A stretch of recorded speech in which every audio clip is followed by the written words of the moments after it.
"You're just a janitor." The rich girl laughed until he pulled out his real ID and her face went white. But what hidden truth could shake her powerful world to its core, and will exposing it cost them both everything? Before we get into the story, comment below where in the world you are watching from today. The marble floors of Whitmore University gleamed in the early morning light, reflecting the autumn sunrise that filtered through tall windows. Tom Ramirez moved his mop in slow, methodical strokes across the surface, each movement precise and purposeful. His weathered hands gripped the wooden handle with familiar ease, while his footsteps echoed softly through the empty hallway. The smell of cleaning solution hung in the air, as Tom hummed an old military cadence under his breath. The tune brought him comfort, a reminder of days when his uniform had been pressed olive green instead of the gray maintenance coveralls he now wore. His shoulders remained square, his posture straight, old habits that never quite faded away. He paused to wipe his brow with the sleeve of his coveralls, looking around at his handiwork. The floors shone like glass, reflecting the morning light in ways that still brought him satisfaction after all these years. There was dignity in doing a job well, no matter what that job might be. His wife Maria had taught him that, back before the illness took her, and the medical bills took everything else. The quiet of the morning shattered as voices echoed from around the corner. Tom recognized them immediately. The distinct sound of expensive shoes on marble, accompanied by practiced laughs that never quite reached their eyes. He kept his head down, focusing on his work as he had learned to do. Eleanor Whitmore's voice carried down the corridor first, crystal clear and dripping with entitled amusement. "Daddy says they're raising tuition again next semester." "Like that matters." She laughed, the sound bouncing off the walls. "It's not like any of us actually pay our own way." Tom continued his methodical movements, trying to make himself invisible as the group of students approached. Their designer bags swung carelessly, their phones held out as they documented their morning for social media. He had seen Eleanor around campus plenty of times before. It was hard to miss Charles Whitmore's daughter, given how much her father's name appeared on various buildings around campus. Watch your step," one of Eleanor's friends giggled, deliberately stepping wide around Tom's mop bucket. "You don't want to get your new Louboutins dirty." Eleanor's pace slowed as she approached Tom, her eyes narrowing as she took in his presence. Her perfectly manicured hand reached out to stop her friend's, a smirk playing at the corners of her glossed lips. Tom could feel her gaze on him, cold and calculating, like her father's whenever he visited campus. "Look at him," Eleanor said, loud enough to ensure Tom would hear every word. "So focused, so dedicated." Her voice dripped with mock admiration. "I mean, those floors are practically spotless. You must be so proud." Her friends tittered, gathering closer like vultures sensing weakness. Tom kept his movements steady, his face carefully blank. He'd weathered worse than rich kids with too much time on their hands. "You know what I love about this school?" Eleanor continued, speaking to her friends but staring directly at Tom. "How everyone knows their place. It's just so orderly." She took another step closer, her expensive perfume cutting through the clean smell of pine cleaner. "Isn't that right?" Tom straightened slightly but remained silent, focusing on his work. His knuckles whitened slightly on the mop handle, the only visible sign of tension in his otherwise composed demeanor. "Oh, come on," Eleanor pressed, her voice taking on a sharper edge. "You can talk to us. We're all part of the Whitmore family here, aren't we?" More laughter from her friends. "Even if some of us are just here to clean up after the rest?" Tom finally looked up, meeting Eleanor's gaze with quiet dignity. His eyes, dark and steady, held decades of experiences this young woman couldn't begin to comprehend. But he remained silent, which only seemed to irritate Eleanor further. "What's wrong?" she asked, taking another step closer. "Cat got your tongue?" She glanced back at her friends, encouraging their continued laughter. "Or do you just know your place that well?" Tom's expression remained neutral, but something in his eyes made Eleanor's smile falter for just a moment. She recovered quickly, tossing her perfectly styled hair over her shoulder. "I mean, let's be honest here," she said, her voice rising slightly. "You're just a janitor. That's all you'll ever be. Some of us were born for greater things. And some of us, she gestured vaguely at his uniform, well, some of us were born to mop floors. The hallway filled with cruel laughter again, but Tom simply set his mop aside. With deliberate calm, he reached into his back pocket and pulled out his wallet. Eleanor's laughter faltered as he opened it, revealing not a work ID, but a military veteran identification card. The morning light caught the laminated surface as Tom held it out, not saying a word. Eleanor's eyes widened as she read the information displayed there: name, rank, and most notably, the impressive list of medals and commendations listed in neat, official text. The laughter died in her throat. Her friend's chatter ceased abruptly, leaving the hallway in sudden, heavy silence. Eleanor's perfectly maintained composure cracked as she stared at the ID, then at Tom's face, then back at the ID again. The quiet stretched on, broken only by the distant sound of early morning traffic outside the windows. Tom stood perfectly still, holding the ID with the same quiet dignity he'd shown while mopping the floors. His eyes never left Eleanor's face as the reality of her mistake slowly dawned on her. The group of students shifted uncomfortably, no longer looking quite so amused. Eleanor's mouth opened slightly, but no words came out. The confidence that had radiated from her just moments before seemed to drain away, leaving her looking younger and far less sure of herself. The silence in the hallway grew heavier with each passing second, as thick and uncomfortable as the shame now evident on Eleanor's face. Tom's ID card remained between them, a small piece of plastic that spoke volumes more than any words could have. The whispers started in Professor Mitchell's morning economics class. A student in the back row frantically typed on his phone, then leaned forward to share his screen with others. Soon, half the class was hunched over their devices, eyes wide with amazement. 3 bronze stars, someone whispered. Led a rescue mission under heavy fire, another added. By lunchtime, the cafeteria buzzed with the news. Students gathered in small clusters, their phones displaying news articles and military records. Tom Ramirez wasn't just any veteran. He was a hero who had saved dozens of lives during his service. Eleanor sat alone at a corner table, picking at her salad without appetite. Her cheeks burned every time she heard Tom's name mentioned. The morning's interaction played over and over in her mind like a bad movie she couldn't turn off. Her designer bag, which usually gave her such confidence, now felt like a symbol of her ignorance. "Hey, Eleanor," called Madison, one of her friends from earlier. "Guess you really stepped in it this time, huh?" A few other girls joined them, giggling as they set down their trays. "Who knew the janitor was such a big deal?" said Brittany, rolling her eyes. "I mean, he's still just cleaning floors." Eleanor stabbed a cherry tomato with her fork. "Can we talk about something else?" "Oh, come on," Madison pressed. "It's kind of funny. You picked the one janitor who turned out to be a war hero to mess with. What are the odds?" Down the hallway, Tom continued his work, methodically moving from one task to the next. But today was different. Students who had previously walked past him, as if he were invisible now, smiled and nodded. A few even stopped to thank him for his service. "Mr. Ramirez?" A young man in a veteran's club jacket approached him. "Sir, I just wanted to say, well, what you did in Kandahar. That's incredible." Tom smiled kindly, but kept working. "Just did what needed doing, son." More students gathered around him throughout the day. Some asked questions about his service. Others simply wanted to shake his hand. Tom answered politely, but briefly, maintaining his quiet dignity. Around 2 o'clock, Dean Harold McKinley's secretary found Tom cleaning windows in the science building. "Mr. Ramirez, the dean would like to see you in his office." Tom carefully put away his cleaning supplies and straightened his uniform before heading to the administrative wing. He'd only been in the dean's office once before, during his initial hiring interview 3 years ago. Dean McKinley stood as Tom entered, extending his hand in greeting. "Mr. Ramirez, please, have a seat." The office was warm and welcoming, with dark wood paneling and large windows overlooking the campus quad. Awards and degrees covered one wall, while photographs of past graduating classes lined another.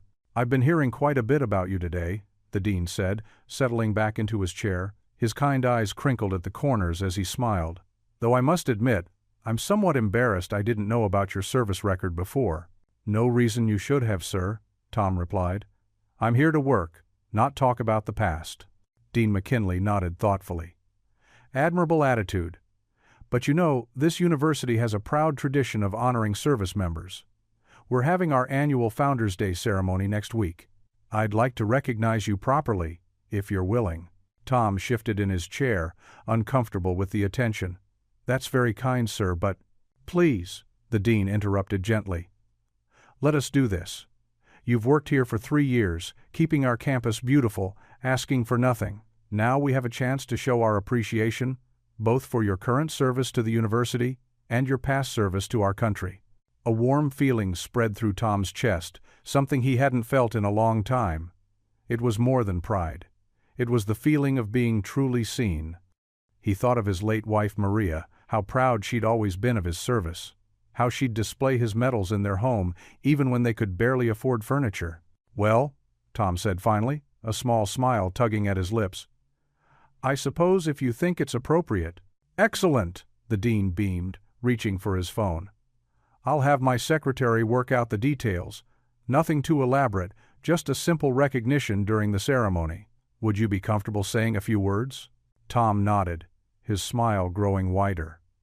After years of feeling invisible, of struggling to rebuild his life after Maria's passing and the crushing medical debt, something was finally changing. For the first time in a long while, he felt hope stirring in his heart.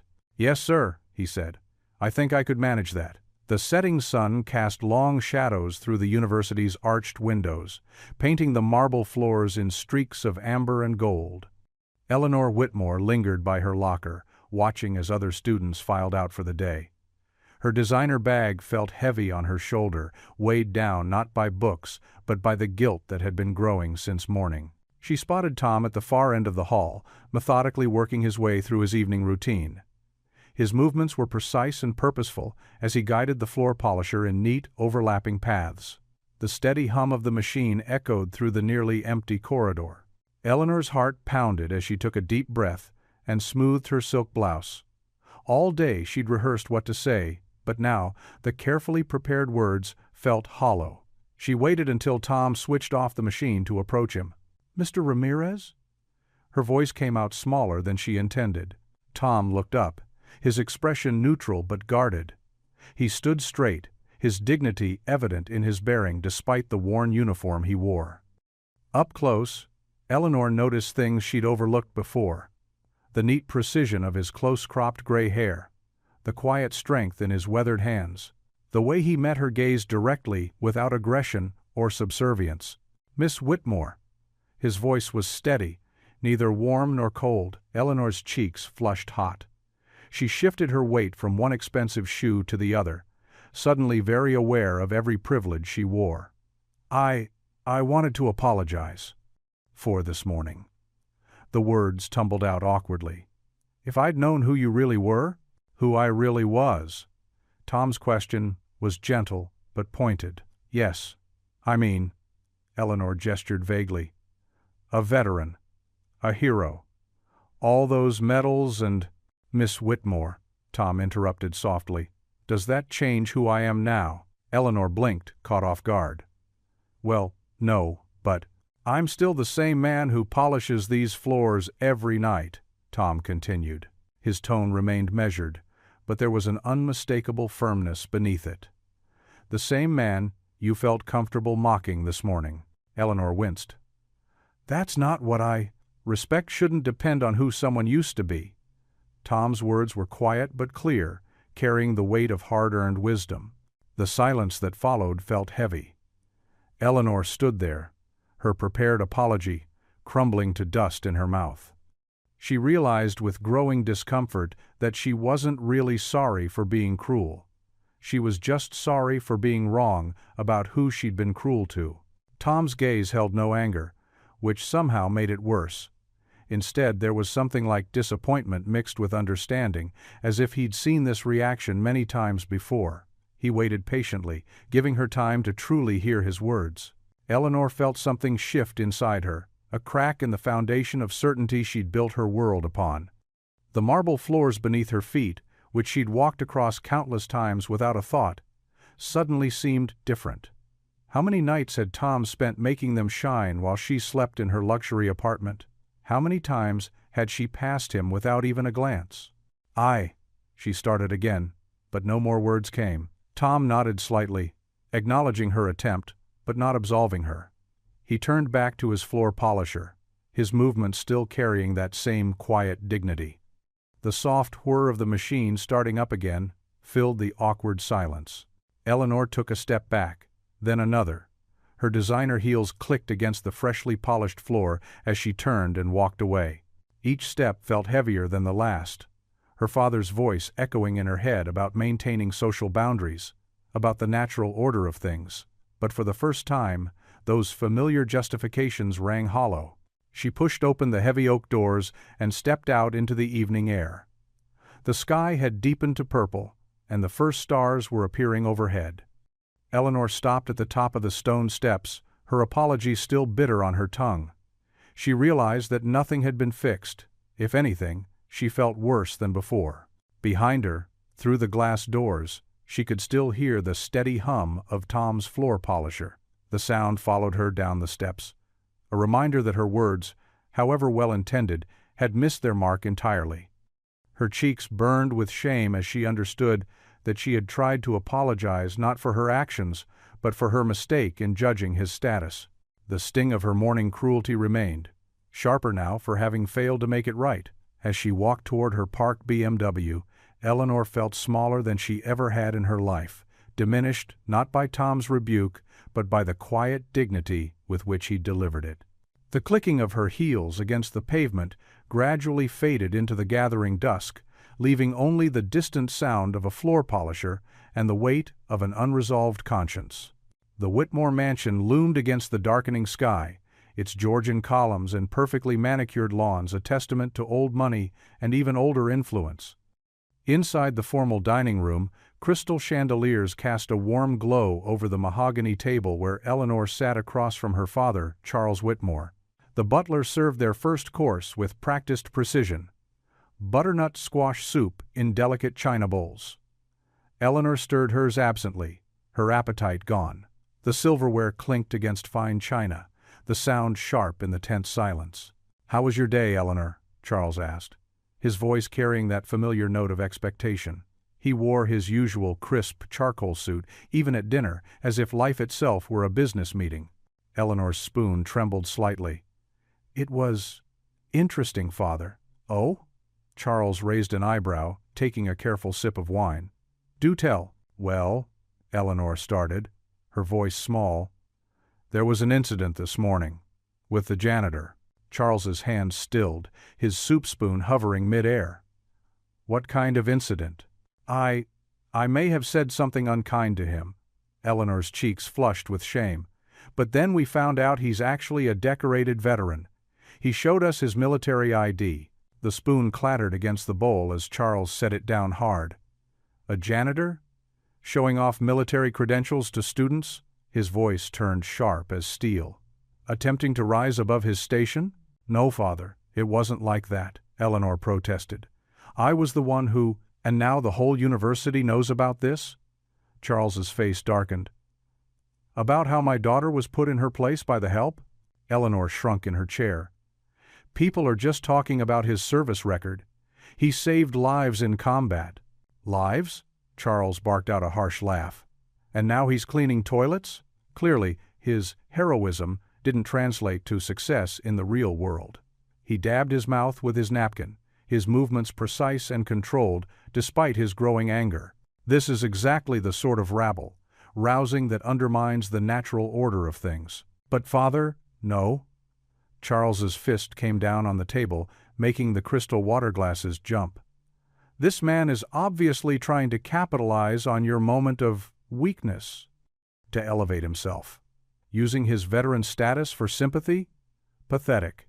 The butler appeared silently to clear the soup bowls, his face carefully blank. Eleanor wished she could disappear as easily.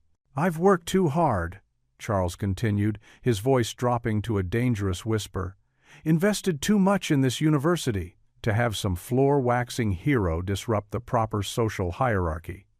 He pulled out his phone, fingers flying over the screen.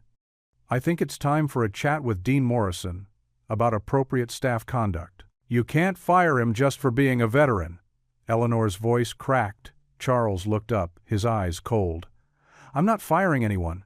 I'm simply ensuring that university policy regarding staff-student interactions is properly enforced." His lip curled. "If Mr. Ramirez finds himself unsuitable for continued employment, that's hardly my concern." "His name," Eleanor whispered. "You already know his name. I make it my business to know everything that threatens this family's position." Charles's tone could have frozen the summer air. "And I will not have my daughter humiliated by someone who couldn't make anything of himself after his service." Eleanor pushed her chair back, standing suddenly. "He's not threatening anything. He just showed his ID when I—" "Enough!" Charles's voice cracked like a whip. "You're naive, Eleanor. This world runs on power and influence, not medals and misplaced sympathy. Sit down." Eleanor slowly sank back into her chair, tears pricking at her eyes. "Now," Charles continued, his voice eerily calm again, "you will not speak to this man again. You will not acknowledge him. He is beneath your notice, as he should have been from the start. Am I clear?" "Yes, Father," Eleanor whispered, staring at her lap. "Good." Charles returned to his meal, as if nothing had happened. "I believe Cook has prepared duck for the main course. Your favorite." Eleanor barely tasted the perfectly prepared duck, her throat too tight to swallow properly. The rest of dinner passed in a blur of forced small talk and careful movements, each minute an eternity until she could escape. Finally excused, Eleanor fled to her room, closing the heavy wooden door behind her. The space that had always been her sanctuary now felt like a gilded cage. Designer clothes spilled from her walk-in closet, and a collection of luxury handbags sat perfectly arranged on custom shelves, all the trappings of privilege that suddenly felt suffocating. She caught her reflection in the vanity mirror. Perfect makeup, expensive highlights, the diamond earrings that had been her birthday gift. The face of someone who had sneered at a man simply doing his job.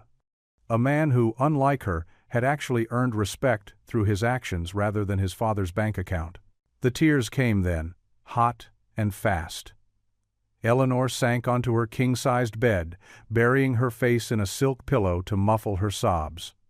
She cried for her own cruelty that morning, for her father's cold determination to destroy a good man's livelihood, and for her own cowardice in failing to stand up to him properly.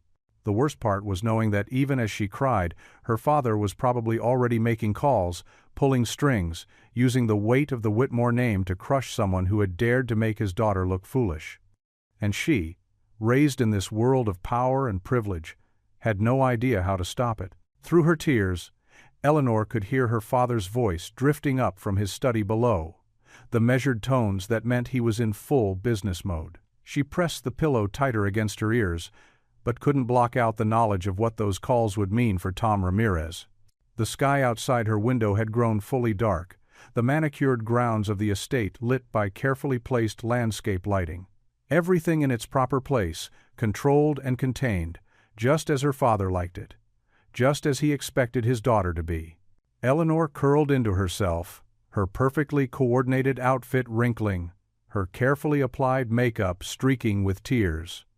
In the morning, she would have to return to campus and pretend nothing had changed. She would have to watch as her father's influence worked its cruel magic, and she would have to stay silent. The tears continued to fall as the weight of expectations and shame pressed down on her, trapping her between the person she was raised to be and the person her conscience was telling her she should become.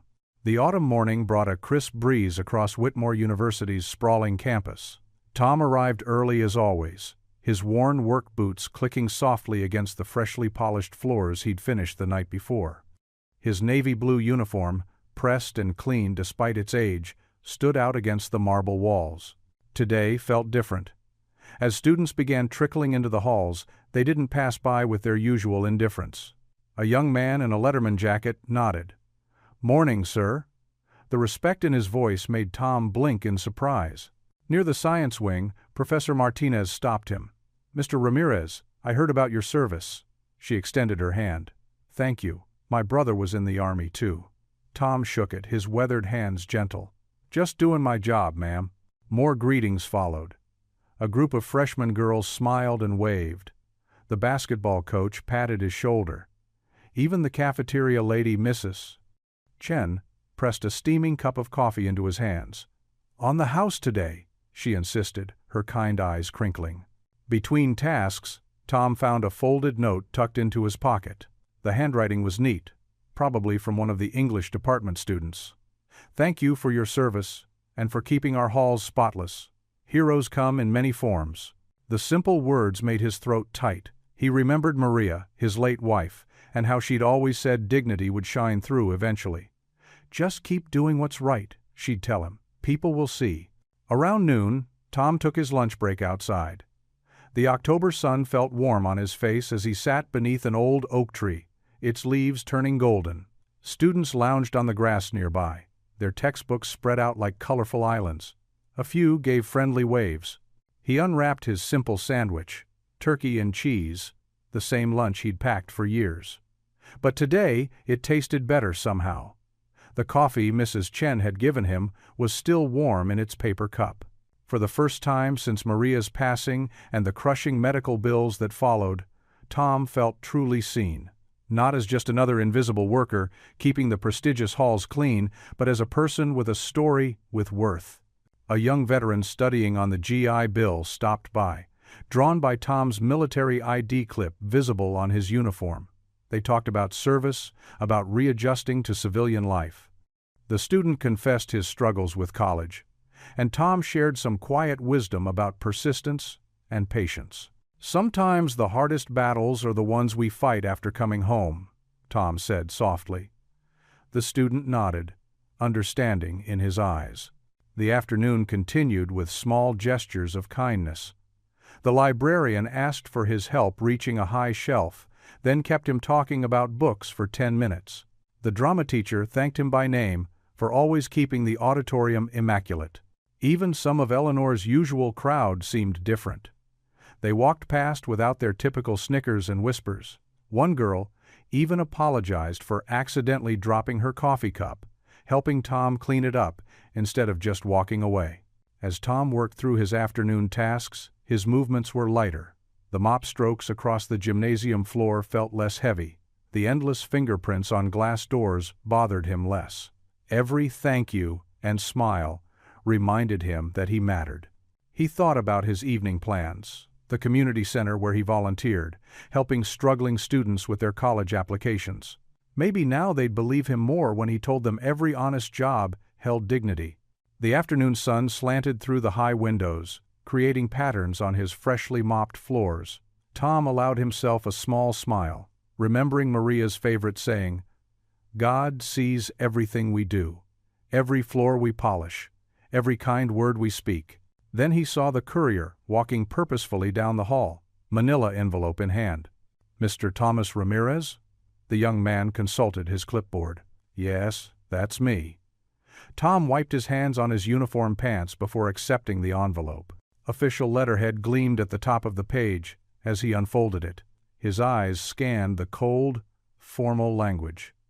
"Employment status under review. Pending investigation. Temporary suspension of duties."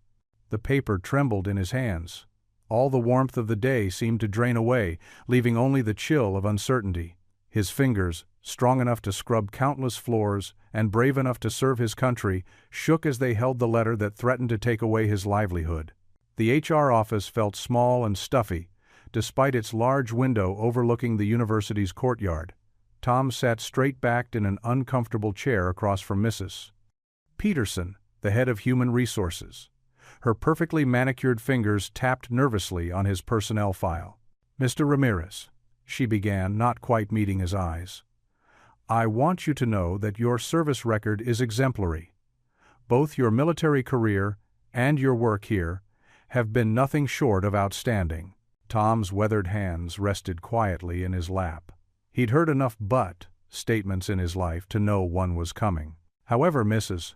Peterson continued, shuffling papers unnecessarily, "we're facing some unexpected budget constraints. The university is reviewing all non-essential positions." "Non-essential?"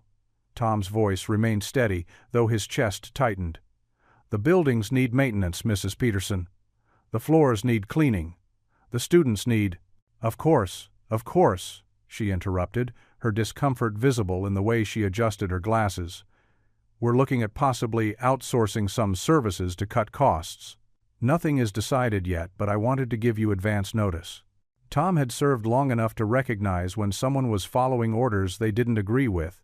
He could see it in Mrs. Peterson's forced smile and nervous gestures. "Who requested this review?" he asked quietly. Mrs. Peterson's eyes darted to a framed photo on her wall, a building dedication ceremony featuring Charles Whitmore front and center, his donation check prominently displayed. "I'm not at liberty to discuss the details of administrative decisions," she said carefully. "But please know this isn't personal." Tom nodded slowly. "It never is, ma'am." In the hallway outside, Eleanor had stopped dead in her tracks. She'd been heading to the administrative offices to drop off some forms when she heard two administrators talking in hushed voices around the corner. "Charles Whitmore's really pushing this one," said a male voice she recognized as Dean Harrison's. "Says having a janitor with military honors makes the university look like we can't properly compensate our veterans." "It's ridiculous," replied Dr. Martinez, the head of student affairs. "Tom Ramirez is one of the most dedicated employees we have. The students respect him, especially since they learned about his service record. Doesn't matter. Whitmore's threatening to withhold his annual donation unless we address the situation. You know how these things work." Eleanor pressed herself against the wall, her heart pounding. Her father's influence had always been a fact of life, something she'd taken pride in. Now it felt like a heavy shadow, suffocating and dark. Inside the HR office, Tom stood up, his dignity intact despite the tremor in his hands. "Thank you for the warning, Mrs. Peterson. Will that be all?" Mrs. Peterson looked miserable. "Yes, Mr. Ramirez. We'll notify you of any official decisions within the week." Tom walked out, his boots echoing in the quiet hallway. Eleanor quickly ducked into an empty classroom, watching through the narrow window as he passed by. His shoulders were straight, his head high, but she could see the weight of worry in his steps. The rest of Tom's day passed in a blur of floor wax and window cleaner. Students still smiled and waved, but he barely noticed. His mind kept returning to the stack of bills waiting at home, to the medicine his doctor said he should be taking for his bad knee, to the small photo of his late wife on his nightstand. Eleanor spent her afternoon classes distracted, taking notes mechanically while her mind raced. She'd seen her father destroy careers before, always with the same smooth explanations about business necessities and appropriate standards. But this felt different. This felt wrong in a way that made her stomach churn. As evening settled over the campus, Tom finished his shift early. He couldn't bear the sympathetic looks from the faculty who'd heard the rumors. Walking home under streetlights just beginning to flicker on, he kept his head down, counting his steps like he used to during long marches. From her third-floor dorm room, Eleanor watched Tom's solitary figure grow smaller in the distance. The setting sun cast long shadows across the quad, and she thought about shadows of a different kind, the ones her father cast over people's lives. She turned from the window and opened her laptop. Her fingers hovered over the keyboard for a moment before she typed, "Thomas Ramirez, military service record." The first step in understanding the man her father wanted to destroy. This wasn't just about an apology anymore. This wasn't about soothing her conscience or maintaining her family's reputation. As Eleanor began her search, she realized this was about something bigger, about right and wrong, about power and its consequences, about the kind of person she wanted to be. The autumn evening cast long shadows across the university grounds as Eleanor watched Tom leave through the service entrance. His shoulders were slumped, but his steps remained measured and dignified despite the day's humiliation at the HR office. Something about his quiet resilience made her chest tighten with guilt. Eleanor pulled her designer coat closer and followed at a distance, her expensive boots clicking softly on the sidewalk. Tom walked several blocks into a less affluent neighborhood, where small businesses had bars on their windows and graffiti-decorated brick walls. Eleanor hesitated at the corner, feeling oddly out of place in her pristine clothing. Tom disappeared into a worn-down community center, its faded sign barely visible in the dimming light.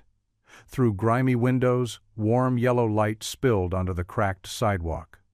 Eleanor crept closer, her heart pounding. What was a janitor doing here at this hour? She peered through the window, careful to stay hidden behind a scraggly bush. Inside, Tom sat at a scratched wooden table, surrounded by 5 teenagers. Their textbooks lay open as Tom leaned over, pointing at something on the page. His face showed none of the weariness from earlier. Instead, it was animated with gentle enthusiasm. "Remember," she heard him say through the thin walls, "algebra isn't just about X and Y. It's about solving problems step by step. Like life, you break down big challenges into smaller pieces." A boy with worn sneakers and a determined expression, Jamal, Eleanor realized from her economics class, nodded seriously.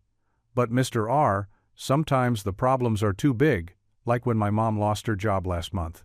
Tom's voice carried a warmth Eleanor had never heard before.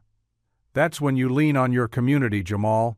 Your mom's not alone, and neither are you. Speaking of which, how's that scholarship application coming along?" "I'm stuck on the essay part," Jamal admitted, scratching his head.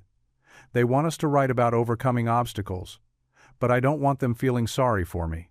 "It's not about pity," Tom said firmly. "It's about showing them your strength. Your mom works 2 jobs now, but you still maintain straight A's and help with your little sisters. That's not a weakness, that's character." Eleanor pressed closer to the window, transfixed. A girl with bright eyes, Chloe from the debate team, raised her hand. "Mr. R, my dad says I shouldn't bother with college applications. Says we can't afford it anyway." Tom's face softened. "Chloe, remember what I told you about the battlefield?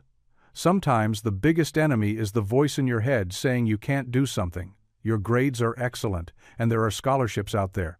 We'll find them together." Eleanor watched as Tom moved from student to student, offering not just academic help, but life advice, encouragement, and practical solutions. He knew their families, their struggles, their dreams. When Aaron mentioned his mother's arthritis was acting up, Tom pulled out a business card for a free clinic. When Lisa worried about her English grade, he produced a worn paperback of To Kill a Mockingbird from his bag. "This helped me understand a lot about justice when I was your age," he said, passing her the book. "Keep it. Books are meant to be shared." Eleanor felt tears prick her eyes. This was the man she had mocked, the man her father was trying to destroy. She watched him check math problems with infinite patience, saw how the students' faces lit up when he praised their work. They looked at him the way she used to look at her own father, before she learned to fear his disapproval. The sound of laughter drew her attention back inside. Tom was telling a story about his time in the service, but it wasn't about combat or heroics. Instead, he described learning to make friends with people from all walks of life, about finding common ground in unexpected places. "That's why I tell you never to judge someone by their circumstances," he said, his voice carrying clearly through the window.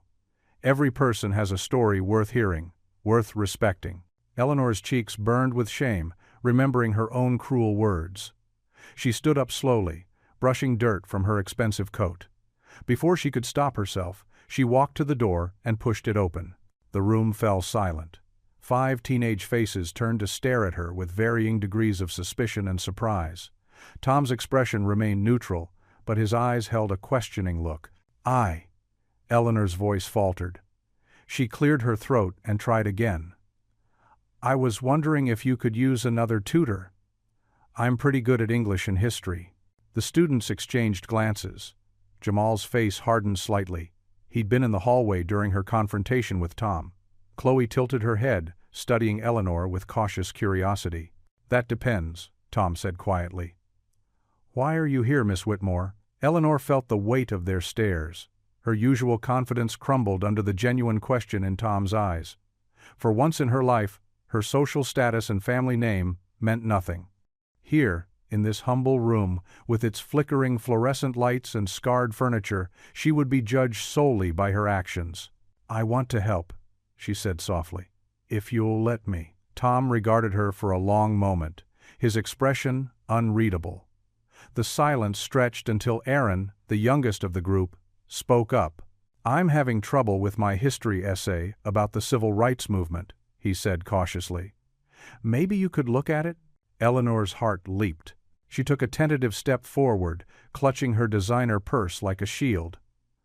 "I'd like that," she said, trying to keep the eagerness from her voice. Tom raised an eyebrow, studying her face as if searching for something. Whatever he saw there made him nod slowly. "Pull up a chair, Miss Whitmore," he said. "But remember, this isn't about charity or penance. These students deserve genuine respect and commitment." The students watched her, their faces a mix of wariness and intrigue, as Eleanor moved toward an empty chair. She felt like she was crossing more than just a room. She was stepping into a world she had never bothered to see before, a world where her father's influence couldn't reach, where worth was measured by character rather than wealth. The community center buzzed with quiet energy as students hunched over textbooks and worksheets. Eleanor sat at one of the worn wooden tables, helping a freshman named Marcus with his algebra homework. Her designer clothes and manicured nails looked out of place against the center's shabby furniture, but she didn't seem to notice anymore. "So if x equals 7 then?" Marcus scratched his head with his pencil. "Then you substitute it back into the equation," Eleanor explained patiently. A week ago, she would have considered this beneath her. Now, watching Marcus's face light up as he solved the problem filled her with unexpected warmth. Across the room, Tom worked with another student, his voice low and encouraging.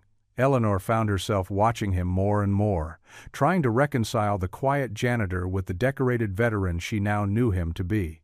The other students clearly adored him, seeking his advice on everything from calculus to college applications. During a break, while the students grabbed snacks from the vending machine, Eleanor gathered her courage and approached Tom. He was organizing a stack of practice worksheets, his movements precise and methodical. "Why do you do this?" she asked softly. "After everything, after how people treat you." Tom looked up, his eyes tired but kind. "Because everyone deserves a chance to learn, regardless of their circumstances." He paused, studying her face. "Even those who need to learn about humility." Eleanor felt her cheeks flush. "I've been wanting to ask. What happened? How did you end up?" She trailed off, embarrassed. Tom was quiet for a long moment. The fluorescent lights hummed overhead as he pulled up a chair and sat down. "My wife, Maria," he began, his voice barely above a whisper. "She got sick 5 years ago, cancer." He traced a pattern on the scratched table surface. "The treatments weren't covered by insurance. We tried everything, sold everything, but it wasn't enough." Eleanor's throat tightened as Tom continued. "After she passed, the medical bills kept coming. My military pension barely covered the basics. I applied everywhere, but—" he shrugged. "At my age, with my background, this was what I could find." "But you were a hero," Eleanor protested. "You saved lives in combat. Life isn't like the movies, Miss Whitmore. Heroes don't always get happy endings." There was no bitterness in his voice, just a deep weariness that made Eleanor's heart ache. The students filtered back in, and Tom started to rise, but Eleanor touched his arm. "I'm so sorry," she said, her voice cracking. "Not just for what I said that day, but for everything. For not seeing you as a person, for being so wrapped up in my own privilege that I couldn't see past it." Tom looked at her for a long moment. "Apologies are easy," he said finally. "Change is hard. Are you ready for that?" Eleanor met his gaze steadily. "I want to be. I want to learn." "Then keep coming back," Tom replied. "Actions speak louder than words." Over the next few hours, Eleanor threw herself into helping the students. She noticed things she hadn't before. How one girl wore the same sweater every day. How another saved half his snack for what she suspected was a younger sibling at home. She saw how Tom knew each of their stories, their struggles, their dreams. When Marcus solved a particularly difficult equation, his whole face lit up. "Mr. Ramirez! Miss Whitmore! I got it!" Tom smiled, a genuine, warm smile that transformed his entire face. "See? I told you you could do it." Eleanor felt something shift inside her as she watched the celebration. These students weren't charity cases or a way to ease her guilt. They were people with hopes and fears and determination that humbled her. Later, as they were packing up for the night, Eleanor helped Tom straighten the room. "They really look up to you," she said softly. "They're good kids," Tom replied. "They just need someone to believe in them." He paused, then added, "Like you do now." Eleanor stopped wiping the whiteboard. "Do you think I can ever make up for how I treated you?" Tom considered this.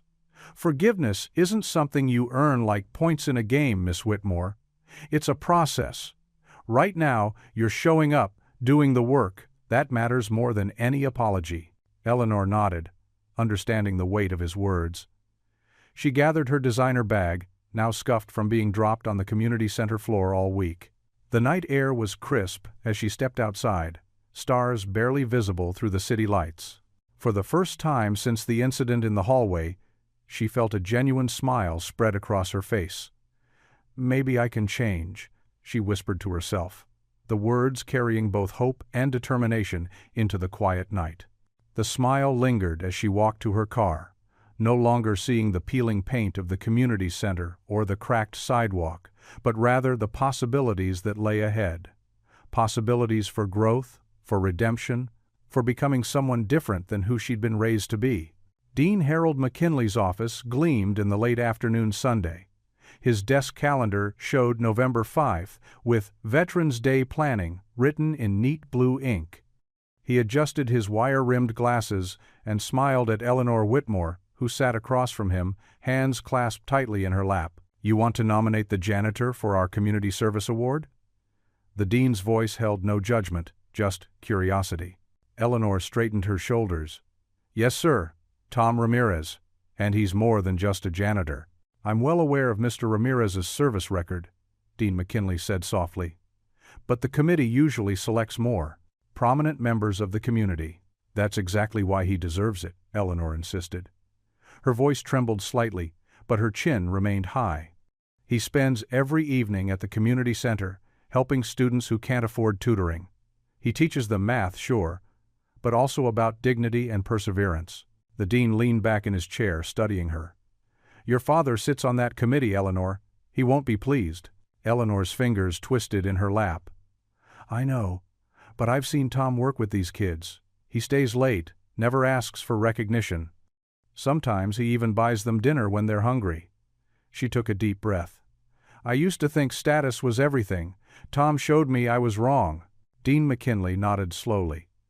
"It would be unusual. But then again, maybe unusual is exactly what we need." He picked up his phone. "Let me make some calls." 2 days later, the committee room hummed with tension.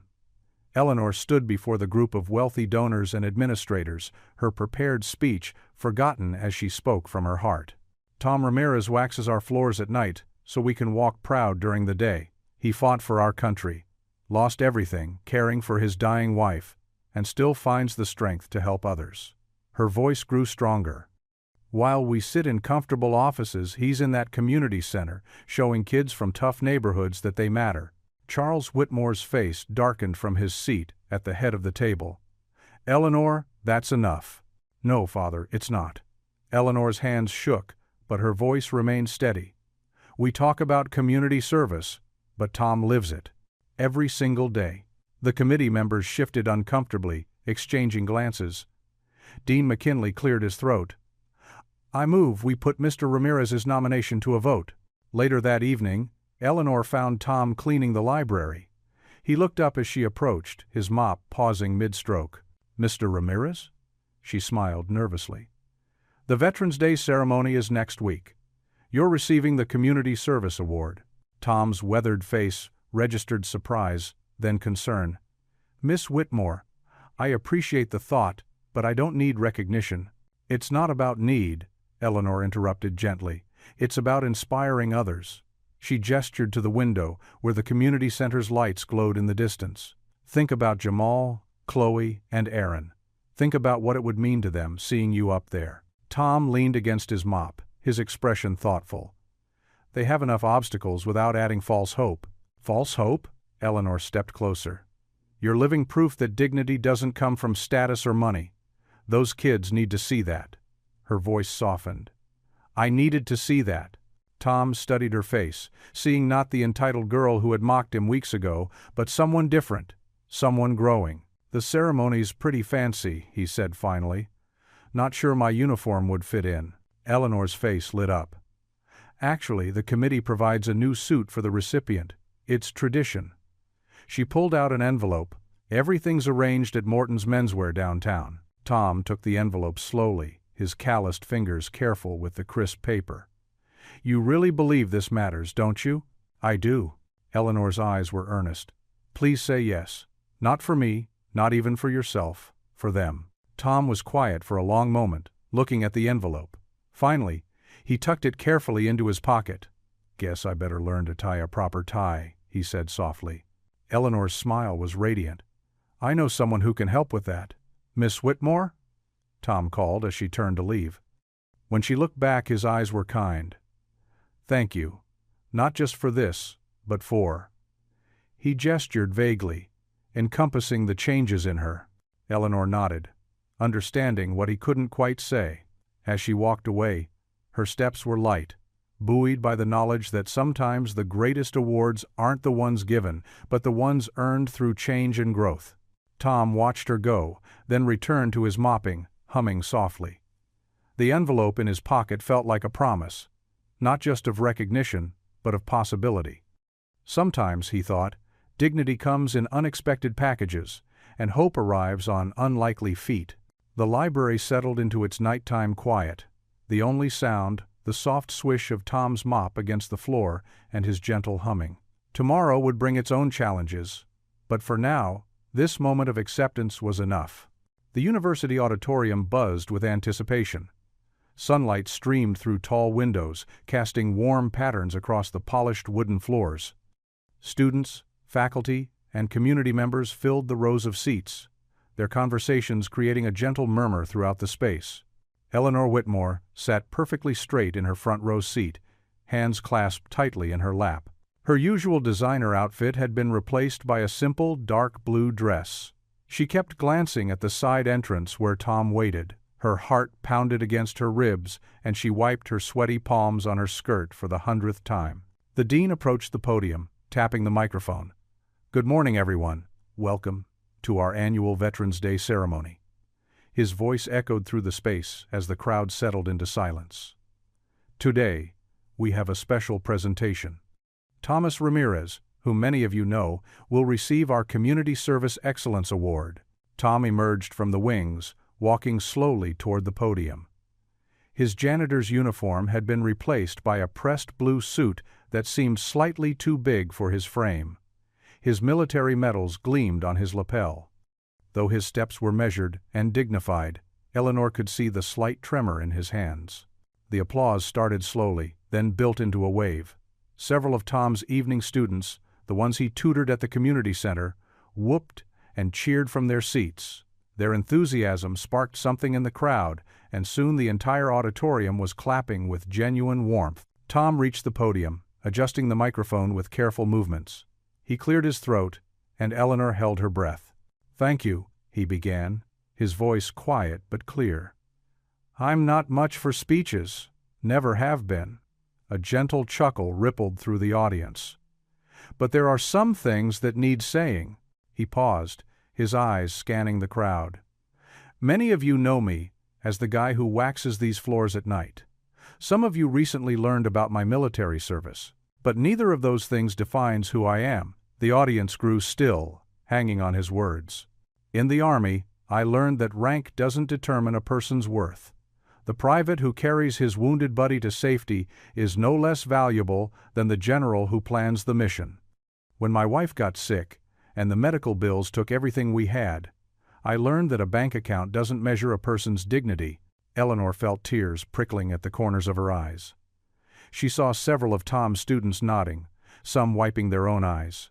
"Every night while cleaning these halls, I see students struggling with homework, worrying about their futures.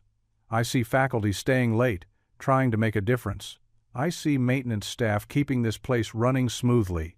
Each one matters. Each one deserves respect." His voice grew stronger.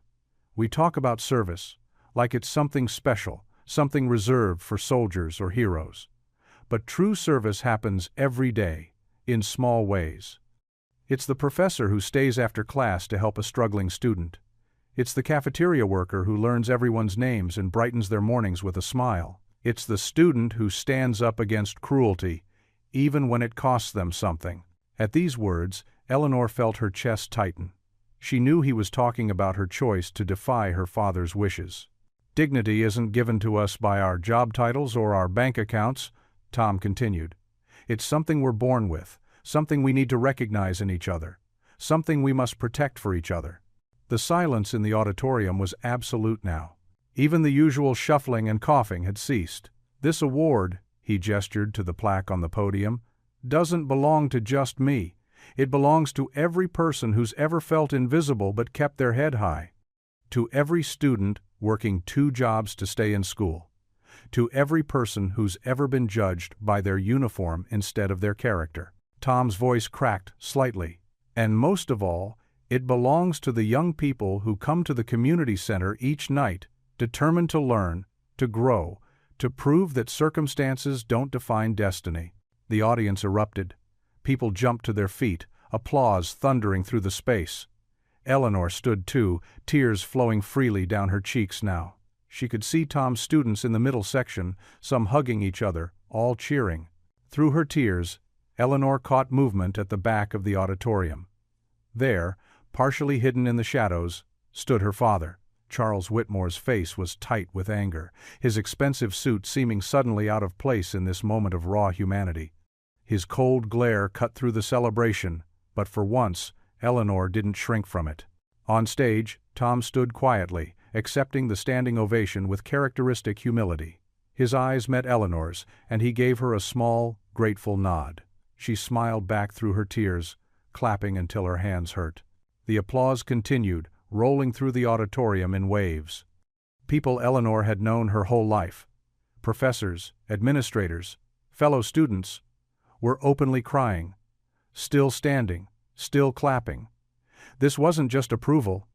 It was recognition of a truth they'd all somehow forgotten until a janitor reminded them. The Whitmore mansion loomed against the darkening sky, its granite facade catching the last rays of sunset. Inside, crystal chandeliers cast a harsh glow across the mahogany-paneled study where Charles Whitmore paced like a caged lion. His perfectly polished shoes clicked against the hardwood floors with each angry step.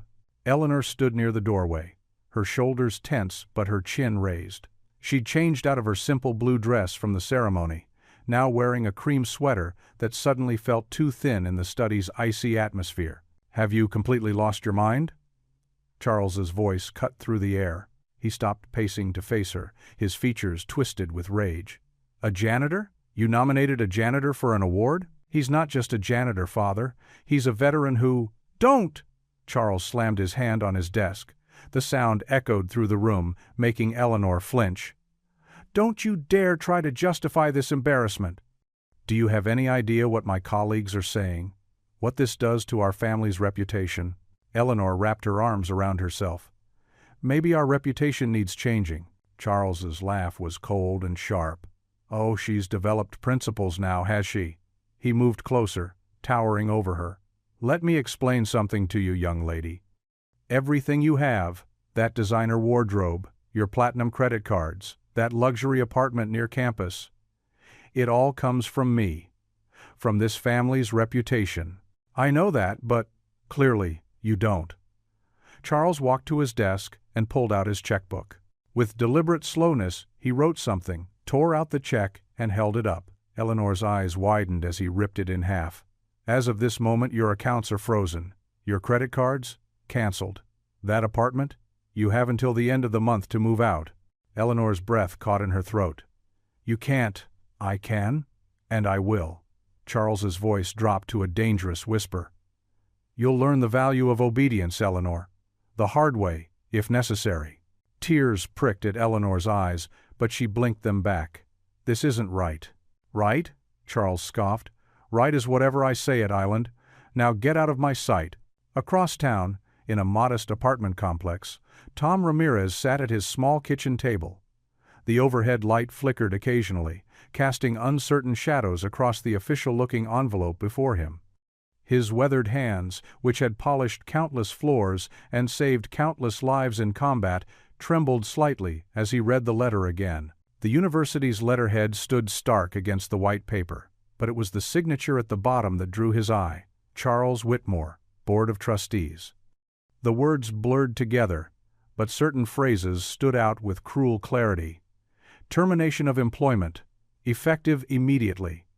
Generous severance package, confidentiality agreement. Tom set the letter down and looked around his small apartment. Photos from his military days hung on the walls alongside his late wife's favorite paintings. A stack of math worksheets from his tutoring sessions sat on the counter, waiting to be reviewed. Everything he'd built, everything he'd tried to maintain with dignity, it was all crumbling. His phone buzzed with a text from one of his students. "Mr. R, when are you coming back to the center? We need help with calculus." He couldn't bring himself to respond. Meanwhile, Eleanor sat on her dorm room floor, her back against the bed. She'd fled the mansion, unable to bear her father's cold presence any longer. Her phone screen glowed in the darkness, displaying a text from Charles. "Choose your side, family or foolishness. You have until tomorrow to make the right decision." A sob escaped her throat, echoing in the empty room. Her trembling fingers hovered over the phone, wanting to warn Tom, to apologize, to do something. But what could she say? How could she explain that her attempt to do the right thing had made everything so much worse? She curled into herself, tears flowing freely now. The memory of Tom's speech from just hours ago, about dignity and respect, felt like a mockery. She'd tried to stand up for what was right, and now both she and Tom were paying the price. Her phone buzzed again. Another message from her father. "The car service has been instructed not to respond to your calls. Consider it motivation to think clearly about your choices." Outside her window, the campus grounds lay quiet under a blanket of darkness. The same grounds Tom had kept pristine for years. The same paths she'd walked with such entitled confidence just weeks ago. Now everything felt different, tainted by her father's cruel power play. In his apartment, Tom carefully folded the termination letter and placed it in a drawer. His military training had taught him to face adversity with composure, but this felt different. This wasn't a battlefield where he could see his enemy. This was a different kind of war, fought with money and influence instead of bullets. He touched the veteran ID in his pocket, the same one that had started this whole cascade of events. For a moment he wondered if he should have just kept quiet, kept his head down, remained invisible. But something in him, the same thing that had made him serve his country, rejected that thought. Eleanor wiped her eyes with the back of her hand, mascara leaving dark smudges on her skin. Her phone screen lit up one more time. The message was brief, but final. "Choose your side." She stared at those 3 words until her vision blurred, feeling the weight of the choice before her. Everything she'd ever known, her privilege, her security, her place in society, balanced against what she now knew was right. The tears came harder now, her shoulders shaking with silent sobs in the darkness of her dorm room. Tom's apartment was small, but it had always felt like enough. Now, as he methodically folded his clothes into a weathered suitcase, even these modest walls seemed to close in around him. The dim light from a single lamp cast long shadows across the worn carpet. His hands paused over his old military uniform, still crisp despite the years. He traced the metals with calloused fingers before carefully wrapping them in tissue paper. Each clink of metal against metal echoed with memories of a life that felt increasingly distant. At the community center earlier that evening, the scene had been heart-wrenching. Jamal, one of his brightest students, had slammed his textbook shut when Tom announced his departure. "You can't leave, Mr. Ramirez," Jamal had insisted, his voice cracking. "Who's going to help me with calculus? Who's going to write my college recommendation?" Chloe, usually quiet and reserved, had burst into tears. "You're the only teacher who ever believed in me." Aaron, standing by the whiteboard, had crossed his arms. "This isn't fair. We should fight back." Tom had just shaken his head, his throat tight. Sometimes life isn't fair, kids. But you're stronger than you know. You'll keep moving forward just like I taught you. Across campus, in the bustling university cafeteria, Eleanor sat alone at a corner table, pushing soggy French fries around her plate. Her designer handbag, a remnant of her previous life, sat unused beside her. Her credit cards were frozen, her allowance cut off. The burning stares of her former friends felt like needles on her skin. Madison, her closest friend since freshman year, had walked right past her table without a glance. The whispers followed. "Daddy's girl gone rogue. Can't believe she sided with the janitor. Guess she's not invited to the Hampton house this summer." Eleanor's phone buzzed with another text from her father. "Ready to apologize yet?" She turned the phone face down, her appetite vanishing completely. The only friendly faces she'd seen all day were from Tom's students. Chloe had offered her half a sandwich during study group. Jamal had saved her a seat in their shared English class. Aaron had defended her when someone made a snide comment about her fall from grace. These kids, the ones she'd barely noticed before, the ones she'd looked down on from her ivory tower, were showing her more kindness than anyone in her privileged circle ever had. Back in his apartment, Tom carefully packed his few photographs. His late wife's smile beamed from a silver frame, the same warm expression she'd worn through years of illness, even as medical bills devoured their savings. Next to it, a recent snapshot from the community center. His students gathered around him, their faces bright with hope and determination. The sound of boxes being sealed with packing tape filled the quiet room. Each item wrapped and stored felt like admitting defeat, but Tom couldn't see another way. Without his job, with Charles Whitmore's influence poisoning any local prospects, staying would only bring more pain. Eleanor sat in her dorm room later that night, staring at her reflection in the window. The campus lights twinkled below, a view she'd once taken for granted. Now it felt like everything was slipping away, her status, her security, her certainty about who she was and where she belonged. But something else was growing in its place. The memory of Tom's Veterans Day speech echoed in her mind. True dignity isn't about what you own or where you stand. It's about standing up for what's right, even when you stand alone. She grabbed her coat and keys, her movements suddenly urgent. The night air was crisp as she hurried across campus, past the marble buildings and manicured lawns that had once seemed like her birthright. Now they felt like a facade, hiding the real battles fought in classrooms and community centers. Tom was wrapping his military medals in newspaper when the knock came. 3 sharp raps, then silence. He opened the door to find Eleanor, her cheeks flushed from running, her eyes bright with determination. "You can't leave," she said, her voice trembling but firm. "Please, Mr. Ramirez, don't give up." Tom's shoulders sagged. "Eleanor, your father made it clear." "My father doesn't own this town," she interrupted, stepping into the apartment. Her eyes widened at the packed boxes, the bare walls. "Those kids need you. The university needs you. What you're doing matters. I appreciate your support, but no buts." Eleanor's voice grew stronger. "You taught us about dignity, about standing up for what's right. Were those just words, or did you mean them?" They stood in the half-packed apartment, the air heavy with unspoken words and possibilities. Through the window, the city lights flickered like distant stars, holding secrets about tomorrow that neither of them could read. The morning sun cast long shadows across the community center's worn linoleum floor. Jamal, one of Tom's most dedicated students, hunched over a laptop while others crowded around him. His fingers flew across the keyboard as he created their online petition. "We need the right words," Chloe said, twirling her hair nervously. "Something that'll make people care." Eleanor sat cross-legged on the floor nearby, her designer jeans collecting dust. She'd traded her usual perfectly styled appearance for a simple ponytail and minimal makeup. Dark circles under her eyes revealed sleepless nights since her father's ultimatum. "What about this?" Jamal cleared his throat. "Tom Ramirez isn't just a janitor. He's a decorated veteran who's touched countless lives through his mentorship and dedication to our community. His wrongful termination represents everything wrong with how we treat our veterans and working-class heroes." "That's good," Eleanor said, her voice stronger than she felt. "But add something about his work here. People need to know what they're really taking away." Aaron, another student, nodded vigorously. "Yeah, like how he helped me pass calculus when everyone else said I couldn't do it." Eleanor watched these kids.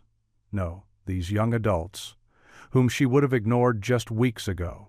Their determination touched something deep inside her. "Let me add a personal statement," she said quietly. The room fell silent as she moved to the laptop. Her fingers trembled slightly as she typed. "I used to be part of the problem. I looked down on Tom Ramirez because of his job, never seeing the man behind the uniform. But Tom showed me what real dignity looks like. He taught me that character isn't about what you own or where you come from. It's about how you treat others and stand up for what's right. My father may have caused his termination, but I won't stay silent about this injustice." Chloe squeezed Eleanor's shoulder. "That's brave, putting your dad on blast like that." Eleanor managed a weak smile. "It's time someone did." They launched the petition at 9 a.m. sharp. Eleanor pulled out her phone and shared it across every social media platform she had. The other students did the same, their phones buzzing with activity. As the morning wore on, they split into teams. Some stayed at computers, monitoring the petition's progress. Others grabbed stacks of paper petitions and headed to campus. Eleanor joined a group targeting the business school, where her father's influence was strongest. She stood in the business school's marble lobby, her voice carrying across the space where she'd once mocked Tom. "This university talks about honor and integrity," she called out to passing students. "But where's the honor in firing a veteran who served his country and now serves our community?" Some hurried past, avoiding her eyes, but others stopped to listen. A business professor Eleanor had known for years paused, pen hovering over the petition. "Your father won't like this, Eleanor," he warned quietly. Eleanor straightened her spine. "My father taught me that image is everything, but Tom taught me that doing what's right matters more." The professor signed. By noon the online numbers started climbing. 50 signatures, 60, 70. Students shared stories in the comments about Tom helping them with homework, offering encouragement, or simply showing kindness when they needed it most. Jamal updated the count hourly on a whiteboard. 85, he announced, his voice crackling with excitement. Eleanor's phone buzzed, a text from her father. "Stop this foolishness immediately." She blocked his number. The afternoon brought more supporters. Veterans groups from nearby towns shared the petition. Local news stations called for interviews. Eleanor's throat grew hoarse from telling Tom's story over and over, but she didn't stop. At the campus coffee shop, she overheard snippets of conversation about Tom, about her father, about her. Some called her brave, others called her foolish. She didn't care anymore what they called her. Tom himself kept his distance, but Eleanor spotted him once, watching from across the quad as students lined up to sign. His expression was unreadable, caught between hope and resignation. She wanted to run to him, to show him the growing numbers, but she held back. He needed to see that the community would fight for him on their own. By late afternoon, exhaustion set in. Eleanor's feet ached from standing all day. Her voice was nearly gone. She slumped in a chair at the community center, watching Jamal refresh the petition page again and again. 98, 99, Chloe counted breathlessly. The room erupted in cheers as the 100th signature appeared. Eleanor felt tears spring to her eyes, tears of relief, of hope, of sheer emotional drainage. Through the window, she caught a glimpse of Tom in the parking lot. He stood very still, hands in his pockets, looking up at the community center where celebration voices drifted out. Even from a distance, she could see the war within him, the desire to believe fighting back could work, tempered by years of learning to expect disappointment. Eleanor pressed her hand to the window glass, willing him to feel their support, their dedication, their love. But Tom just turned and walked away into the gathering dusk, his shoulders straight but heavy with uncertainty. The students around her continued celebrating, but Eleanor kept her eyes on the spot where Tom had stood, understanding that 100 signatures was just the beginning of their fight. The campus buzzed with activity on a crisp autumn morning. Professor Martinez, a longtime faculty member, stood at her podium, her voice firm and clear. We cannot stand by while a decorated veteran is treated this way. Tom Ramirez represents the very values we claim to teach. Heads nodded throughout the packed lecture hall. In the back row, Tom shifted uncomfortably in his seat, unused to being the center of such attention. Outside, veterans gathered on the campus lawn, their medals glinting in the morning light. Robert Chen, leader of the local Veterans Association, spoke to a cluster of reporters. "Tom Ramirez saved my life in combat. Now it's our turn to save his career." The story spread quickly. The Daily Tribune ran a front-page headline: "War Hero Turned Janitor. A Story of Dignity Under Fire." Photos of Tom's military service appeared alongside interviews with students he'd mentored. Charles Whitmore paced in his mahogany-paneled office, phone pressed to his ear. "Print a retraction," he barked. "I don't care what evidence you have. Find something, anything, to discredit him." But his usual tactics fell flat. For every rumor he tried to plant, 3 people stepped forward with stories of Tom's quiet kindness. At the community center, Jamal held up his phone, showing Tom the latest social media posts. "Look at this, Mr. R. They're calling you a hero all over again." Tom just shook his head, focusing on helping Chloe with her calculus homework. "Hero's a big word," he said softly. "I just did what needed doing." Eleanor watched from across the room, her designer clothes replaced by simple jeans and a sweater. Dark circles rimmed her eyes. She'd been up late organizing, making calls, refusing to let her father's influence win this time. The next morning, she stood before the entire student body in the main auditorium. Her hands trembled slightly, but her voice rang strong and clear. "I used to think I knew what mattered," she began. "Money, status, power. I looked down on anyone who didn't fit into my perfect little world." She paused, meeting the eyes of former friends who now wouldn't speak to her. "I was wrong." The audience stirred. Nobody had ever heard Eleanor Whitmore admit to being wrong about anything. "Tom Ramirez taught me that dignity isn't about what you own or what position you hold. It's about how you treat others." Every night after cleaning our floors we carelessly tracked mud across, he spent hours helping students who couldn't afford tutors. He listened to their dreams when nobody else would. In the back of the auditorium, several of Tom's students wiped away tears. They knew exactly what she meant.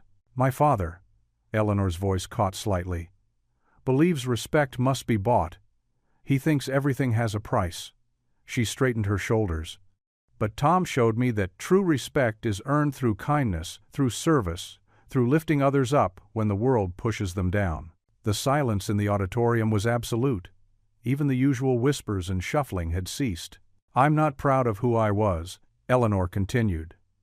"But I'm learning to be proud of who I'm becoming. And I owe that to a man who had every reason to hate me, but chose to teach me instead." She gripped the podium tighter. "If we let money and influence determine who deserves dignity in this university, then we've failed at our most basic mission. Education isn't just about books and degrees. It's about becoming better human beings." As Eleanor stepped back from the microphone, the auditorium erupted in applause. Even some of the wealthy students who had shunned her stood up, moved by her honesty. Later that evening, Tom found Eleanor sitting alone on a bench outside the community center. The setting sun painted the sky in shades of purple and gold. "You didn't have to do that," he said quietly, lowering himself onto the bench beside her. Eleanor wiped her eyes quickly. "Yes, I did. Someone needed to tell the truth." Tom was silent for a moment, watching a pair of sparrows hop across the sidewalk. "Thank you," he finally said, his voice rough with emotion. "When they took my job, I thought that was it. Game over. Didn't have any fight left in me." "You fought for others for so long," Eleanor replied. "Maybe it was time someone fought for you." Tom nodded slowly, his weathered hands clasped in his lap. "Your father can't control me anymore," Eleanor finished firmly. "I've learned too much about real strength from you." They sat in comfortable silence as the sky darkened and the first stars appeared. Two very different people, brought together by circumstance, now united in a battle for something bigger than themselves, the simple right to be treated with dignity. The sparrows flew away, disappearing into the gathering dusk. Tomorrow would bring new challenges, but for now, they had this moment of quiet victory, the knowledge that sometimes, when voices rise together, even the most powerful walls can begin to crack. The mahogany doors of Whitmore University's boardroom loomed tall and imposing. Inside, 20 board members sat around a massive oval table, their faces grave as they shuffled through stacks of papers and petitions. Afternoon sunlight filtered through tall windows, casting long shadows across the plush carpet. Charles Whitmore burst through the doors, his expensive suit perfectly pressed but his face red with fury. "This is absolutely ridiculous," he thundered, slamming a folder onto the table. "We're actually entertaining this nonsense?" Board Chairman Douglas Peterson adjusted his glasses calmly. "Mr. Whitmore, please take your seat. This is a formal proceeding." Before Charles could respond, a commotion erupted in the hallway. The doors swung open again, and students began filing in, led by Jamal and Chloe from the community center. Behind them came Professor Martinez and several other faculty members, their faces determined. Veterans in formal dress uniforms followed, including Robert Chen, who stood tall despite his cane. "This is outrageous," Charles spluttered. "You can't allow this rabble to disrupt a board meeting." "We have a right to be heard," Jamal said firmly, his voice steady despite his nervousness. "We have over 2,000 signatures supporting Mr. Ramirez." Chloe stepped forward, clutching a thick stack of papers. "And testimonials from dozens of students he's helped at the community center." Robert Chen cleared his throat. "Not to mention letters from military brass about Tom's service record and character." The board members whispered among themselves, clearly impressed by the show of support. Chairman Peterson nodded thoughtfully. "Very well. We'll hear all sides." Charles paced the room like a caged tiger. "This man is a janitor. Nothing more. His presence here damages our reputation. Do you know how many donors have threatened to withdraw their support?" "With all due respect, Mr. Whitmore," Professor Martinez interrupted, "Tom Ramirez has done more to enhance this university's reputation through his quiet service than any donation could." The afternoon wore on. Students shared stories of Tom's impact on their lives. Veterans recounted his heroism in combat. Faculty members praised his influence on campus culture. Eleanor sat quietly in the corner, watching her father grow increasingly agitated. She hadn't spoken to him in days, but now she stood, her hands trembling slightly. "Dad," she said softly, making him freeze mid-stride. "You taught me that reputation is everything, but I've learned that true reputation comes from character, not money." Her voice grew stronger. "Tom Ramirez has more character in his little finger than—" She paused, fighting tears. "Than I ever had when I was mocking him." Charles's face turned purple. "Sit down, Eleanor. You don't understand how the real world works." "No, Dad. For the first time I do understand." The board members huddled together, speaking in low voices. The room crackled with tension. Outside, more students had gathered, their murmurs drifting through the windows. Chairman Peterson finally cleared his throat. "We've reviewed all the evidence, including Mr. Ramirez's employment record, which is exemplary. We've considered the unprecedented support from students, faculty, and the community." He looked directly at Charles. "Your concerns about donors are noted, Mr. Whitmore. However, this institution's integrity is not for sale." Charles slammed his fist on the table. "You can't. The board's decision is final," Peterson continued firmly. "Mr. Ramirez's termination is hereby overturned. Furthermore, we are creating a new position that better utilizes his experience and character." The room erupted in cheers. Students hugged each other, veterans clapped, and faculty members smiled broadly. Charles stormed out, shoving past everyone in his path. Tom had been standing quietly by the door throughout the proceedings, his face unreadable. Now Eleanor ran to him, throwing her arms around his neck. She was crying, and after a moment, she felt his tears too. "Thank you," he whispered, his voice rough with emotion. "Not just for this, but for learning to see people differently." Eleanor hugged him tighter, her tears soaking his shirt.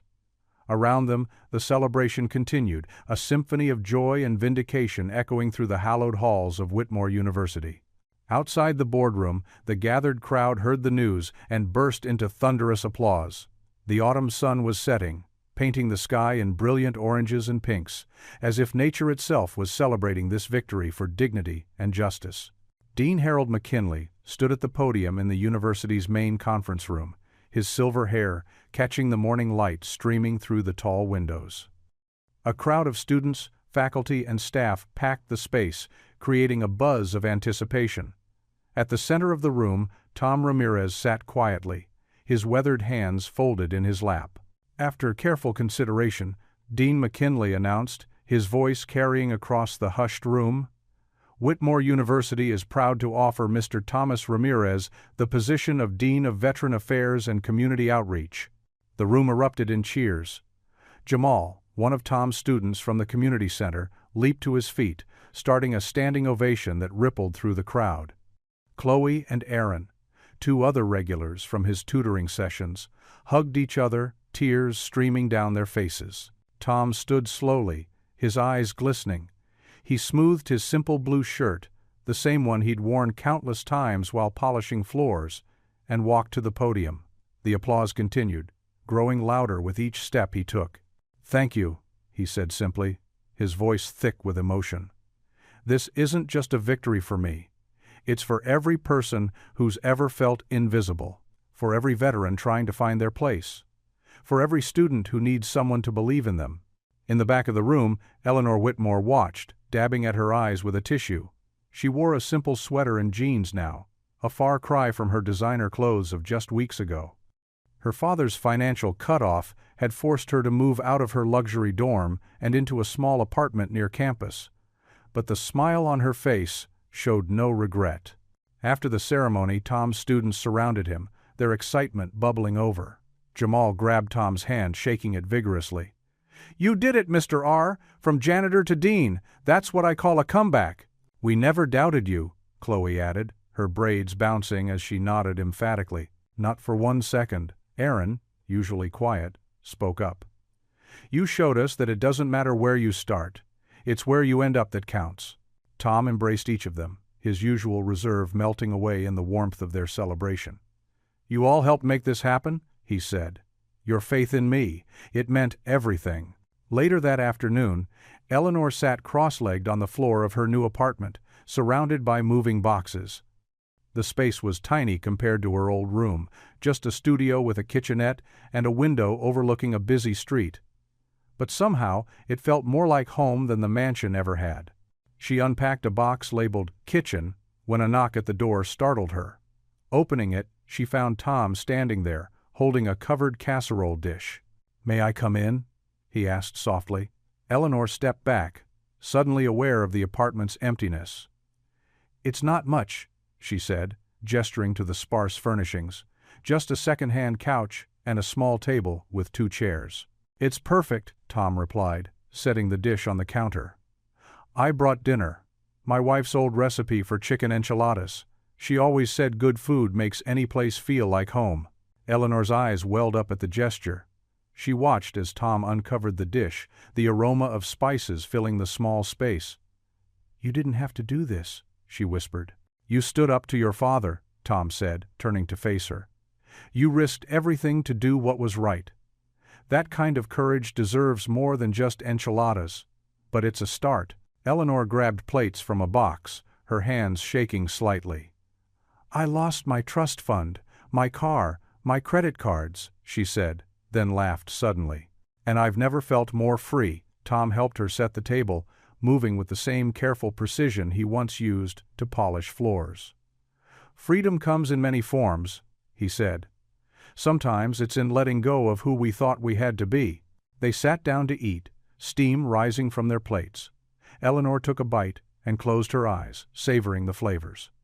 "This is amazing," she said. Then, unexpectedly, she began to cry. Tom reached across the table and squeezed her hand. "What's wrong?" "Nothing's wrong," she said through her tears, smiling. "It's just, I've eaten at the finest restaurants in the world, but this is the first meal that's felt like family." "Well," Tom said, his own eyes growing misty, "maybe that's what we both needed. A little bit of family." They continued eating as the sun set outside Eleanor's window, casting a warm glow across the simple table where a former janitor and a former heiress shared a meal, both finally home in who they'd become. Tom stood in the empty lecture hall the evening before his first official presentation, straightening his new navy blue tie for the 100th time. The room felt different from this angle, standing behind the podium instead of polishing its floors. His hands trembled slightly as he adjusted his note cards. "You've got this, Mr. Ramirez," Jamal called out from the third row, where he sat with Chloe, Aaron, and the other students from the community center. They had insisted on helping him prepare, staying late into the evening. Eleanor perched on the edge of the stage, her legs dangling. She looked different now, dressed in simple jeans and a sweater instead of designer clothes, her face more relaxed and genuine. "Remember what we talked about," she encouraged. "Just be yourself. That's who they want to hear from." Tom cleared his throat. "I don't know about this, kids. Maybe I should stick to more formal language." He shuffled through his notes nervously. "No way," Chloe interjected, standing up. "The draft we helped you with is perfect. It's real. It's you. That's what moved people last time." Aaron nodded enthusiastically. "Yeah, Mr. R. Tell them about Maria, like you told us. About how she inspired you to keep going, even when things got tough." Tom's expression softened at the mention of his late wife. "You think people want to hear about that?" "That's exactly what they need to hear," Eleanor said firmly. "Your story, the real story, about loss and resilience and finding purpose again. That's what makes you different from every other administrator in this place." The students took turns playing audience members, asking practice questions. Tom gradually relaxed, his natural warmth and wisdom emerging as he shared stories about his military service, his struggles, and the lessons he'd learned from the students he'd mentored. The next morning, Tom arrived early, wearing his best suit, the one Eleanor had insisted on helping him buy for the occasion. The auditorium filled quickly, more packed than even during the Veterans Day ceremony. Faculty members, students, veterans from the community, and even some local reporters filled the seats. Tom's heart pounded as he waited backstage. Through the curtain, he could hear the excited murmur of the crowd. Eleanor appeared beside him, now in a simple but elegant blazer. A far cry from the entitled young woman who had mocked him months ago. "Ready?" she asked softly. Tom nodded, though his hands were shaking. "You know, when I was waxing these floors, I never imagined." Eleanor squeezed his arm. "You deserve so much more than what we gave you, what I gave you." She paused, emotional. "Let me go introduce you." She walked onto the stage, approaching the podium with quiet confidence. The room hushed. "Many of you know me," she began, her voice clear and strong. "I'm Eleanor Whitmore. A few months ago, I stood in a hallway and judged a man based solely on his job. I called him just a janitor." She paused, letting the words hang in the air. "I was wrong. Not just about him, but about everything I thought I knew about worth and dignity, and what makes a person valuable." The audience was completely silent now, hanging on every word. "The man I'm about to introduce taught all of us, what true honor looks like. He showed us that character isn't measured by titles or bank accounts, but by how we treat others, especially when we think no one is watching. He tutored struggling students while cleaning our floors. He offered wisdom and encouragement while being ignored and disrespected. He maintained his dignity while we failed to show him any." Tom watched from behind the curtain, tears forming in his eyes. "Today, he stands before you not as a janitor, though that work was always honorable. Not just as a veteran, though his service was heroic.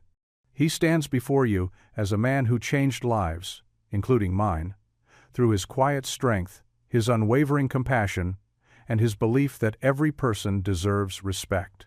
Eleanor's voice grew stronger. "Please welcome your new Dean of Veteran Affairs and Community Outreach, Mr. Thomas Ramirez.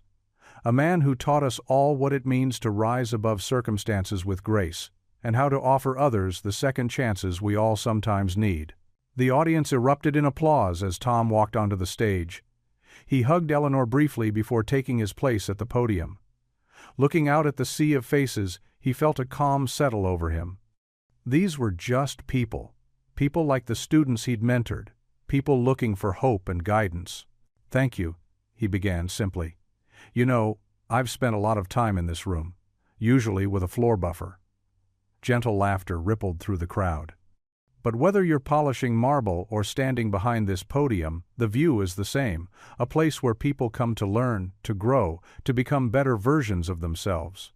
He spoke for the next 40 minutes, not about combat or medals, but about hope, about finding purpose in unexpected places, about his beloved Maria and how her illness taught him that true strength often comes disguised as vulnerability, about the students at the community center who showed him that teaching others can heal your own wounds.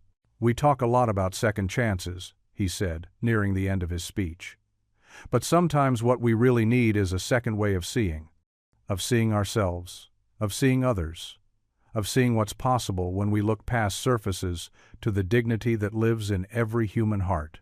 The audience rose to their feet before he even finished, the applause thunderous and sustained. In the front row, his students from the center cheered the loudest, some wiping away tears. Eleanor stood at the side of the stage, clapping and crying openly, pride shining in her eyes. The ovation continued, washing over Tom like a healing wave. He stood there, humble but finally, fully seen, finally exactly where he was meant to be. Not just a janitor, not just a veteran, but a man who had found his true purpose in the very place that had once seemed to reject him. When the applause finally began to fade, Eleanor returned to the podium. Her voice rang out clear and true. "Ladies and gentlemen, I give you not just a janitor, but a man who changed lives."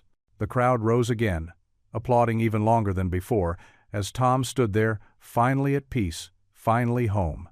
The marble halls of Whitmore Industries towered above Eleanor as she walked through the revolving doors. Her sensible flats, no longer the designer heels she once wore, clicked softly against the polished floor. The security guard did a double-take, clearly surprised to see the former heiress dressed in a simple blazer from a department store. "Miss Whitmore," he nodded, reaching for his phone to announce her. "It's okay, James," Eleanor said softly. "Dad knows I'm coming." The elevator ride to the top floor felt longer than she remembered. Eleanor watched the numbers climb, her heart steady. This wasn't like her previous visits. No more tearful pleas or desperate attempts to win back her father's approval. She was here to close a chapter. Charles Whitmore stood at his floor-to-ceiling windows when she entered, his back rigid in his perfectly tailored suit. He didn't turn around. "I assumed you'd come crawling back eventually," he said, his voice cold. "Running out of money yet?" Eleanor set her worn leather bag on one of his expensive chairs. "Actually, I'm doing fine. My new job at the youth center covers my rent, and I'm starting social work classes in the fall." Now he did turn, his face twisted in disgust. "Social work? Have you completely lost your mind?" "I found it, actually," Eleanor replied, managing a small smile. "That's why I'm here. Not to ask for anything, Dad, just to tell you that I'm okay, that I'm building something real." Charles barked out a laugh. "Real? You're throwing away everything I built for you to work with street kids? That janitor has poisoned your mind completely." "His name is Tom," Eleanor said quietly but firmly. "And he taught me that true dignity isn't about what you own or how much power you have, it's about how you treat people." "Spare me the fortune cookie wisdom," Charles spat. "You're my daughter. You belong in this world, not playing savior to the masses." Eleanor looked around the office, at the awards, the expensive art, the view that had once meant everything to her. It all seemed smaller now, colder. "I used to think that too," she said. "But Dad, there's so much more out there than this bubble we lived in. The students I work with now, they have dreams bigger than their circumstances. They work so hard and they lift each other up. That's the world I want to be part of." Charles turned back to his window. "You're making a mistake." "No," Eleanor said, picking up her bag. "For the first time, I'm making my own choices. I'll always love you, Dad. When you're ready to know the person I'm becoming, not just the daughter you wanted me to be, I'll be there." She walked to the door, pausing with her hand on the handle. "I'm happy, Dad. I hope someday that will matter more to you than your reputation." The door clicked softly behind her. Eleanor's steps were light as she crossed the lobby, nodding goodbye to James. Outside, the spring air was sweet with possibility. Across town, Tom sat in his new office, surrounded by student papers and program proposals. The nameplate on his desk still made him pause sometimes. Dean Thomas Ramirez, Veteran Affairs, Community Outreach. But the work itself felt natural, like coming home. A knock at his door revealed Jamal, one of his original students from the community center. "Got a minute, Mr. R?" "Always." Tom smiled, clearing a stack of papers from the chair across from him. "How's the scholarship application coming?" "Actually, that's why I'm here."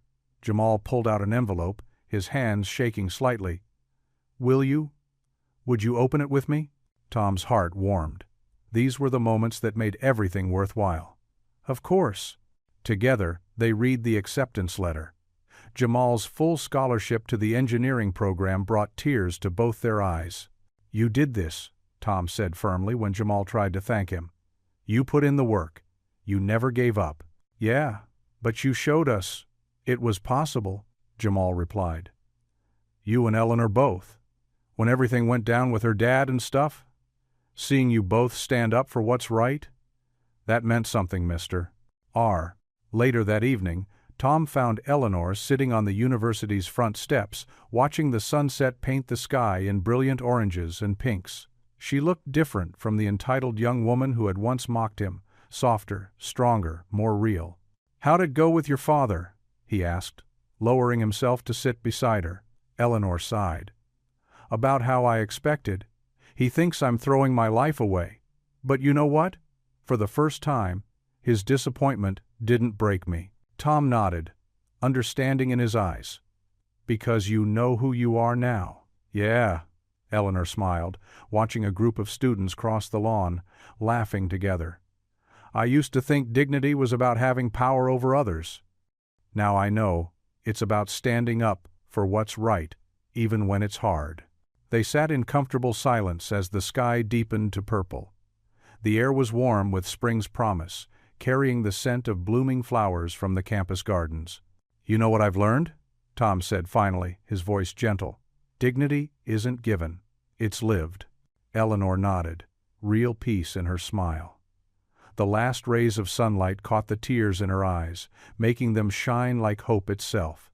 In that moment, watching day fade into evening, they both felt the rightness of where their paths had led them. Not to wealth or power, but to something far more valuable, the quiet strength of living with purpose, of helping others find their way, of knowing that every life held equal worth. The campus bells chimed softly in the distance, marking another day's end.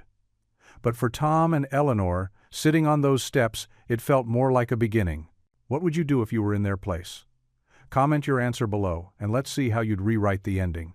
If you enjoyed the story of Tom Ramirez, I handpicked the next story that you will enjoy. Please don't miss this one. Click here to watch it.